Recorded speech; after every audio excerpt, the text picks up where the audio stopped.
Y mirando hacia adelante, recibimos a Juan Raúl Ferreira. Buen día y bienvenido, Juan querido. Buen día, Alejandro. Un gran gusto estar con ustedes.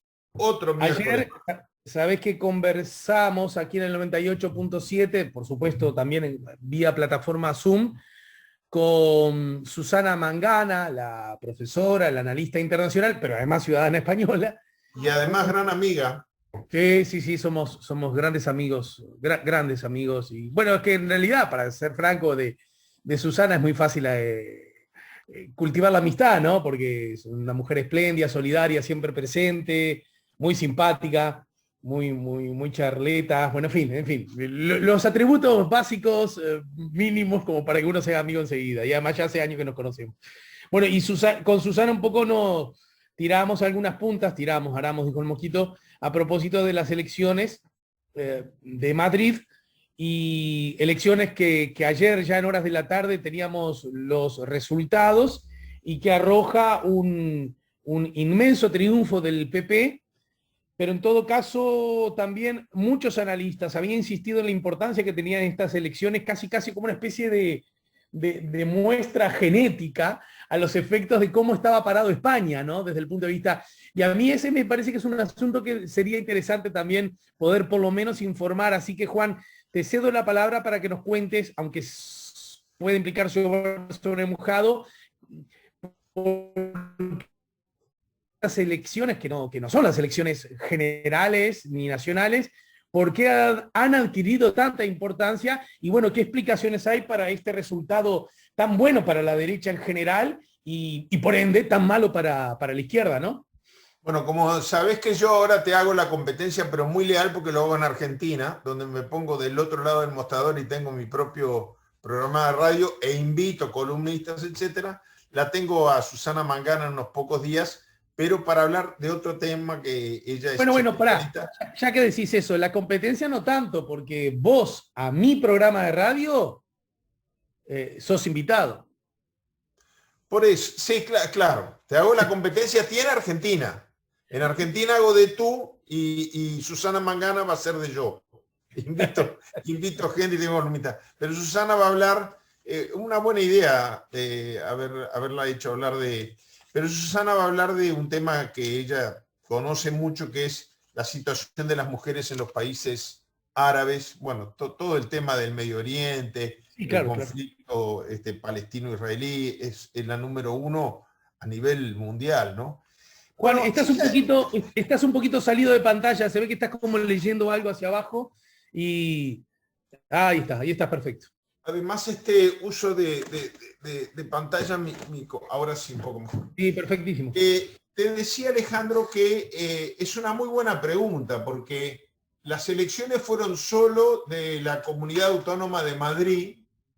Y si bien es cierto que en términos relativos uno piensa y vale 3 elecciones uruguayas, votaron 5.112.000 personas.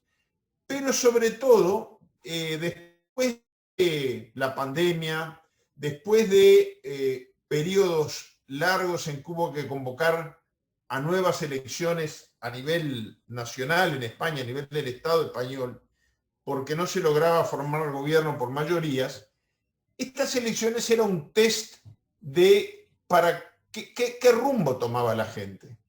Es cierto, el muestreo es solo madrileño, no se tiene por qué repetir exactamente en todo el país. Eso hizo que la campaña electoral se centrara aparentemente y desde mi punto de vista en las cosas que no tuvieron nada que ver con lo que definió la gente. Es decir, se planteaban muchas cosas programáticas, se planteaba mucha descalificación al adversario sobre la base de fracasos en gestiones anteriores. Y en un inicio, ya sobre el final se veía venir, y como tú bien dices, los resultados se conocieron muy temprano, en un inicio se preveía un voto castigo al PP que llevaba 26 años ininterrumpidos en el gobierno de Madrid, el Partido Popular. Pero en los hechos, cuando uno mira los resultados, la gente votó dos opciones. La propaganda electoral lo plantea de otra manera, pero la gente se planteó dos. No era el cambio y la renovación contra el statu quo. Pues si no hubiera perdido el PP. Era conservadores contra progresistas. Ese fue la pulseada final que definió la gente. Las encuestas a boca de urna preguntaban, algunas empresas encuestadoras preguntaban a quién habían votado, otras qué le habían motivado. Y la gente contestaba en un 75% que la decisión había sido entre conservadores y progresistas.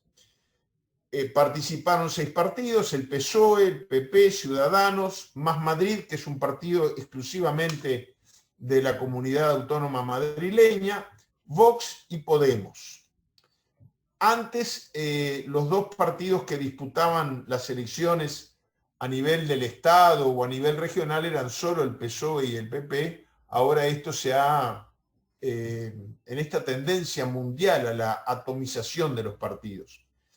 Pero España parece erigirse como la excepción, porque apenas se conocieron ya el resultado de un 70 y pico por ciento de las 7.200 mesas electorales, ya se conocía el resultado.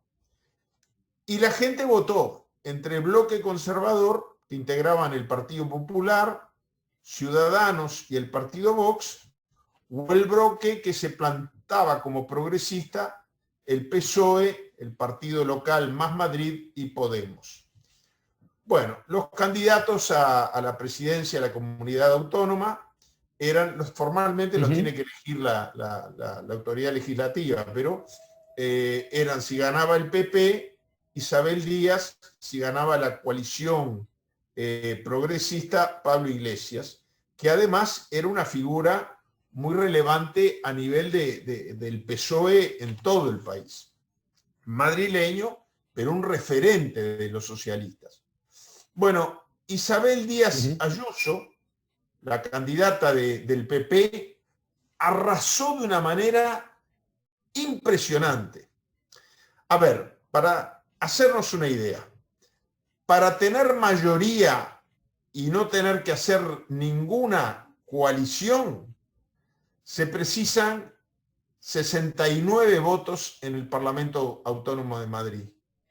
El PP solo, los que apoyan a Isabel Díaz Ayuso, solo, más allá de la coalición que formaron, obtuvieron 65 bancas.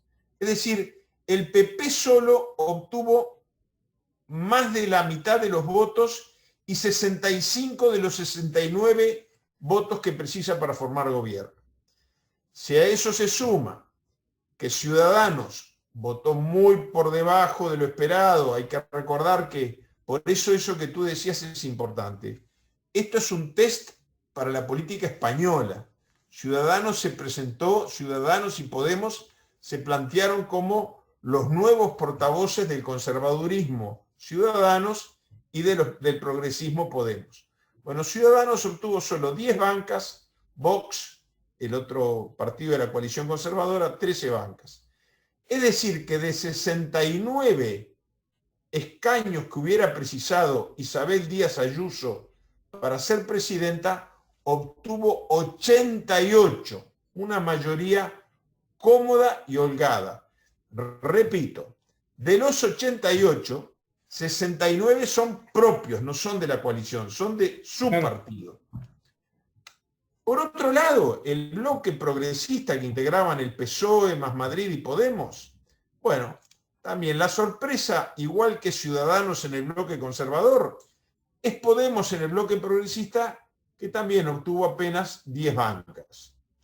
Más Madrid obtuvo 24, el PSOE 24. A ver, esto quiere decir que en la coalición progresista, el partido que ponía el candidato a presidente, que era Pablo Iglesias, el partido que gobernó a España alternándose en el poder con el PP tantos años, mientras que el PP aumenta considerablemente su número de escaños, el PSOE lo reduce a 24 y a la misma cantidad de escaños que tiene el partido local madrileño, Más Madrid.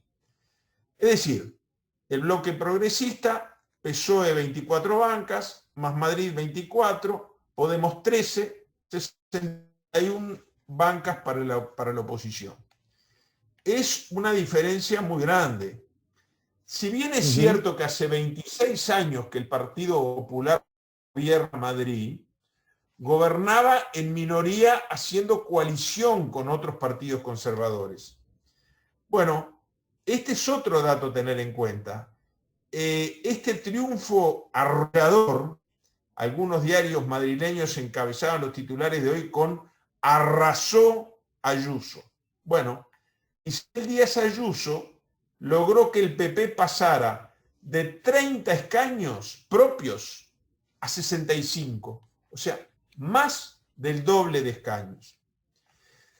Todo esto, como tú bien señalabas, Alejandro, está llamado a barajar y dar de nuevo o abrir. No, es algo más que señales al navegante. Susana lo habrá sabido explicar mucho mejor que yo, pero, por ejemplo, Pablo Iglesias, un político destacado a nivel nacional, candidato ahora en las elecciones autónomas en Madrid, pero un político nacional,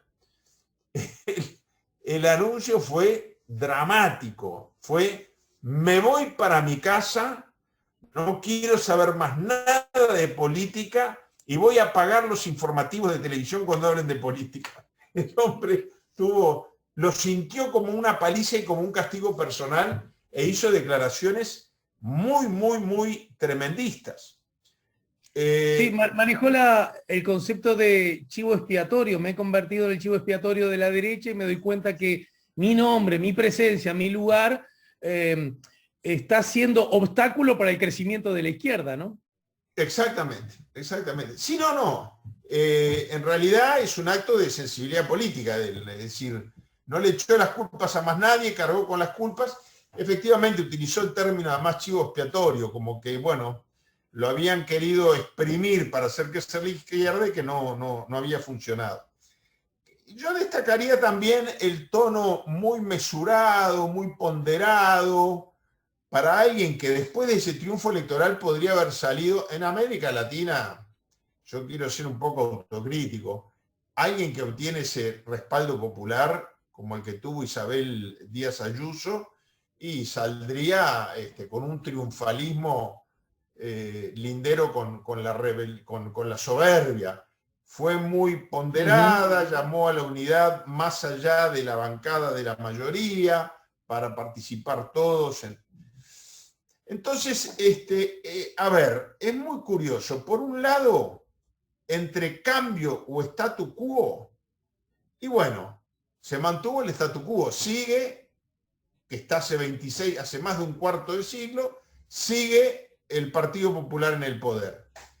En cuanto a los liderazgos políticos, sí, un voto renovador.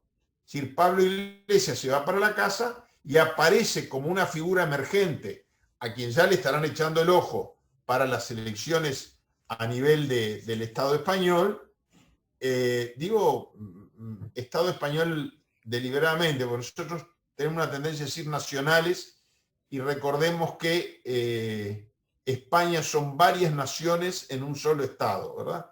Ese es el concepto de la Constitución, del pacto constitucional de la monarquía parlamentaria que devolvió la democracia a España. Entonces creo que, no sé si tenés alguna pregunta adicional sobre esto, pero... Si de alguna manera hay datos, estamos muy encima de los acontecimientos aún, ¿no? Si hay datos que puedan explicar, vos un poco lo insinuabas en el arranque, de por qué la izquierda recibe semejante golpe, por qué la derecha recibe semejante espaldarazo. Y acá hay un asunto sobre el cual me gustaría conocer tu opinión. Repito, las patas a la sota las podremos descubrir de aquí en más, ¿no? Y tiene que ver con...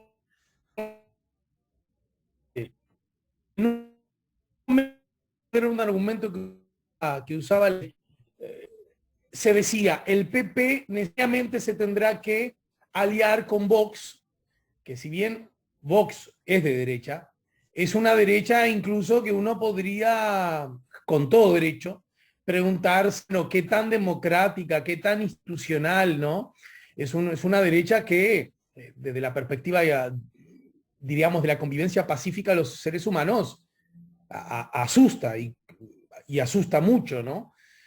Su claro discurso xenófobo, su claro discurso cuasi racista, bueno, en fin, que tiene vínculos inocultables con la idea de raza superior, etcétera. Bueno, en fin, muy desagradables desde muchos puntos de vista, ¿no es cierto?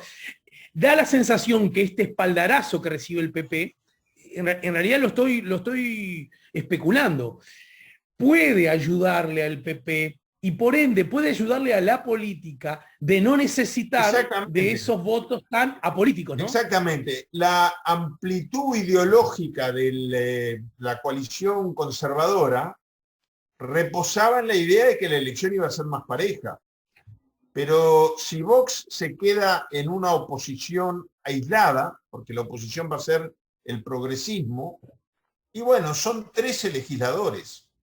Y si se necesitan 69 para gobernar, el PP con Ciudadanos ya tiene 75. Es más, el PP solo necesita coordinar con 4 legisladores más para tener mayoría en el Parlamento.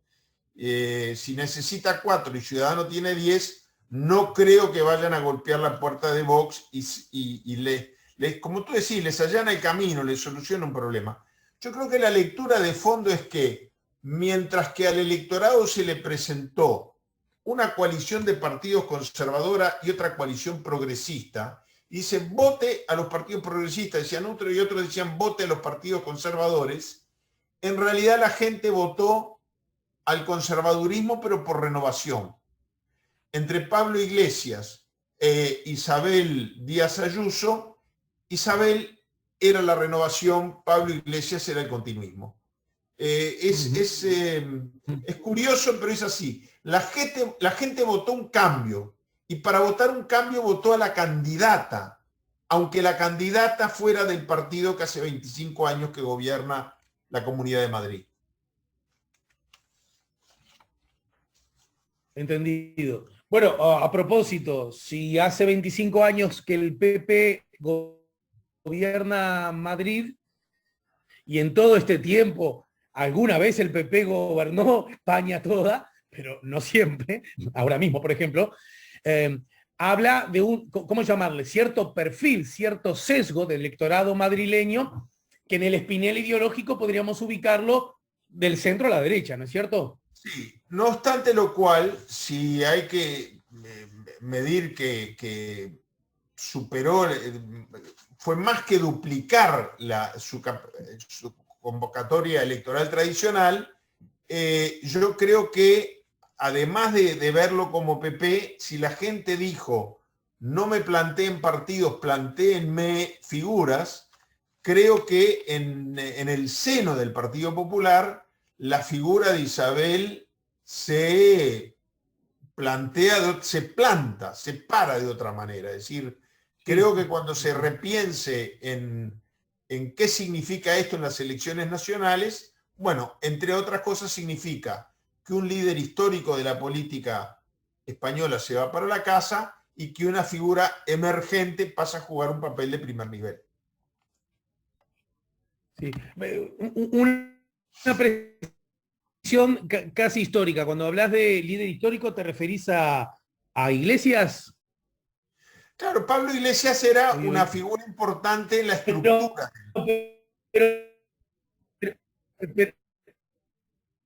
Pero no luce un tanto exagerado hablar de Pablo Iglesias, de un hombre de unos 40 años, que en realidad surgió con aquel movimiento de los indignados no hace tantos años atrás, y que cuidadito porque fue un constructor él, y su mirada política y su fuerza política, no digo que sea ni bueno ni malo, no lo estoy adjetivando, pero fue constructor, protagonista del histórico rompimiento del bipartidismo en España, ¿no? Sí, sí, pero terminó siendo una figura clave para la capacidad de convocatoria del progresismo. Y es una ficha que se pierde. Es una ficha que se pierde pensado en algo más allá de las elecciones autónomas de Madrid. Claro, claro. Sí, bueno, recordemos que él era uno de los vicepresidentes del gobierno y renunció para postularse, ¿no? Exactamente, exactamente. Por eso digo que se pierde una Bien. figura a nivel nacional y emerge una figura nueva que no tenía dimensión a nivel nacional y que ahora creo que no se puede pensar en la política española a nivel de todo el Estado español sin pensar en un rol importante. Creo que el PP lo va a tener en cuenta eso, de alguien que logró mantener el gobierno un periodo más en la Comunidad de Madrid, pero logró duplicar el electorado histórico del Partido Popular en la región. ¿Algún comentario que llega a través del chat en el canal YouTube? Bueno, Juan Luis te manda un saludo grande.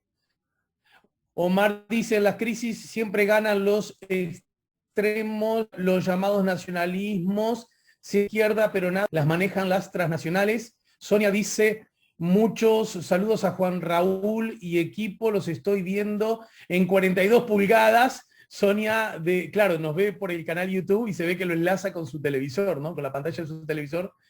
Sonia, de Porvenir, me parece que dice, porque se entrecorta, y agrega, la loma del Quinoto, porque es como, me parece que está haciendo alusión a una expresión que una vez usó Sergio Puglia a propósito del lugar en el que había sido elegido el Antel Arena para ser ubicado, y le llamó la loma del Quinoto, ahí a pocas cuadras del monumento a Luis Valleverres, ¿no? A pocos metros del ex mercado, del mercado Modelo. En fin, creo que por ahí viene, porque como yo soy de ese barrio, me suena que alude al barrio Porvenir desde ese lugar. Pero no quiero anticiparme. Charo te dice, buenos días, equipo, el tiempo no me permitió seguir mi caminata ramblera, volví para siempre en contacto con usted, pero siempre en contacto con ustedes, ahora por esta vía de YouTube. Un saludo, Juan Raúl, buen analista y excelente comunicador. Transmite clara y sencillamente análisis que a veces son complejos si no se tiene mucha y buena información internacional. Charo dice, es claro que el discurso polarizador solo favorece a la derecha y ultraderecha. El cuco de transformar en Venezuela cualquier propuesta de izquierda o progresista va ganando cabeza. Pasó en España y está pasando en Perú. Esto también aportan los oyentes a través del canal YouTube La Mañana en Camino. Y bueno, un poco motivados por tu presencia, Juan querido. Bueno, les agradezco a ambos y Juan Luis es alguien por quien yo tengo un especial afecto y admiración porque es un minucioso estudioso e investigador. No abre opinión sin estudiar mucho antes. No sé cómo andamos de tiempo, Ale, pero me gustaría, antes de terminar... Estamos, así que tira el título de otro de los asuntos que queríamos abordar. Bueno, el título es que se cumplieron los 100 días del presidente Biden en Estados Unidos. Después los demás países no han copiado. Los 100 días son emblemáticamente muy importantes desde la presidencia de Franklin Delano Roosevelt, que dijo que en 100 días iba a reactivar la economía. Entonces, en el día 99 ya estaban todos los medios esperando y él dirigió un mensaje al Congreso. Ahí se estableció la costumbre. Bien. Biden hizo el suyo. No, y termino diciendo, en algunas cosas grandes éxitos. Él había anunciado 100 millones de vacunas en los 100 primeros días y logró esa meta una semana antes de su discurso. Al mismo tiempo, un cambio muy drástico en la política de inmigración, y yo te propongo hablar en alguna columna próxima de la política exterior, donde el tema no ha girado hacia algo más liberal en el sentido americano de la palabra, sino un regreso preocupante de la Guerra Fría, ¿no? Los bombardeos a Irak y Siria, el intercambio de agravios con China y con Rusia, el retiro de diplomáticos de Rusia que trajo como represalia el retiro de diplomáticos rusos en Estados Unidos. Bueno, soles y bemoles de la administración americana. Y yo creo, con esto termino, Ale, esto va por mi cuenta, que además a los 100 días el presidente Biden quiso imponer una nueva imagen, porque de un presidente con aspecto de anciano, que en una vuelta se cayó 3 veces al tratar de subir al avión presidencial, bueno, vimos un Biden renovado, rejuvenecido, con un traje onda media moderna, media fashion, así. Todos los gestos, el lenguaje corporal, creo que estaba destinado a decir, no se vayan a creer que en la Casa Blanca está el abuelito. Todavía está un presidente en pleno uso de sus facultades físicas, no solamente psicológicas. Mira lo que Jorge nos dice en el final. Buen día, qué contraste tan insólito. Un presidente de Estados Unidos anunciando medidas de corte socialdemócrata y por el contrario la ciudadanía de Madrid votando la derecha y los neofranquistas de Vox, confirmando una triste tendencia que la transita Europa toda. Lo dice Jorge de Goes, que agradece a través del 099-894-986. Es un tema que quizás un día tengamos que dedicar una columna. Y una película, ¿por qué no? No. Las manifestaciones ocurrió en América Latina, en los países andinos el 11 de abril, son contundentes en todos los países, pero en señales y en direcciones opuestas según el país. Bien. Mirá qué interesante. Mirá, el aporte de la gente siempre escuchando sobre España. ¿Habrá influido que sea una mujer? Alguien se pregunta, que agrega interesante análisis. Y también creo que Estados Unidos nunca se terminó la Guerra Fría. Puede que algún presidente sea menos bélico. Lo dice. Un abrazo grande y te agradezco como siempre mucho. Bueno, de acuerdo con los dos comentarios que llegaron. Un abrazo muy grande. Para, porque le estoy pidiendo a la gente que se suscriban al canal YouTube. El plan era que llegáramos a 2121, 21 por el año, el lunes, pero me parece que de suscriptos, pero me parece, déjame ver, consultarlo mientras estoy conversando contigo, que vamos muy bien, porque yo lo pensaba para el lunes, es decir, para dentro de unos cuantos días, y sin embargo ya me dan la información de que, bueno, ahora no me sale cuántos suscriptos, a lo mejor Diego me ayuda, pero, sí, acá lo tengo, 2090, o sea que ya hemos crecido en este rato. Estás como baile. Me imagino que Juan Raúl Ferreira terminará esta columna, ingresará al canal YouTube y se suscribirá. Sí, exactamente. Diego, mandá bien las coordenadas de cómo se hace. Y le cuentan a la audiencia bien, cuando yo ya no esté al aire. Un abrazo muy grande bueno, a los dos. Te mando un abrazo grande, Juan.